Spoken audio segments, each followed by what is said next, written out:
আজ না আমরা দুজন বেরিয়েছিলাম একটু বাজারে চশমা নেওয়ার জন্য। আমার হাজব্যান্ডের পাওয়ার চেক করানোর ছিল আর একটা চশমা নেওয়ার ছিল, তাই দুজনে বেরিয়েছিলাম। আসার পথে ও বলছিল চলো তুমি কিছু খেয়ে নাও। সন্ধেবেলা আসলে চিকেন রোল খেয়েছিলাম, তাই খুব একটা খাওয়ার ইচ্ছে ছিল না। তো আমি কয়েকদিন থেকেই ওকে বলছিলাম পিৎজা খেতে ইচ্ছে হচ্ছে, তাই ওরা আর ছাড়লো না যে আজ তোমাকে খেতেই হবে চলো। তবে খাবো আমি একাই, তার জন্য ছোটো পিৎজাটা নিয়ে নিলাম, সবচেয়ে ছোটো সাইজের যে পিৎজাটা সেটাই। একা কি আর অত বড় খাওয়া যায়, তাই ছোটোটাই নিলাম।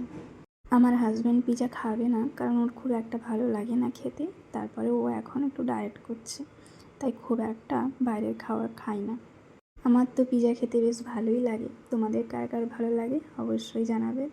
আমাদের পিৎজা নেওয়া হয়ে গেল, নিয়ে বাড়ি চলে আসছি, কারণ বাড়িতেই খাবো। একা একা আর বসে বসে খেতে ভালো লাগছে না, তাই আমি নিয়ে বসে গেলাম এখানে পিৎজা, আর ওকে দিয়ে দিয়েছিলাম ভাত। আমি আর ভাত খাবো না, কারণ আমি পিৎজা খেয়ে ঘুমিয়ে যাব। আর ওকে দিয়ে দিয়েছি ভাত, দুজনে একসঙ্গেই বসে পড়েছি খেতে। আমার এখানে খাওয়া শুরু। ভাত বাড়তে বাড়তে ঠান্ডা হয়ে গিয়েছিল, তবে খুব একটা ঠান্ডাও হয়নি, খাওয়া যাচ্ছিলো, বেশ ভালোই লেগেছে। সবাই ভালো থেকো, সুস্থ থেকো, বাই।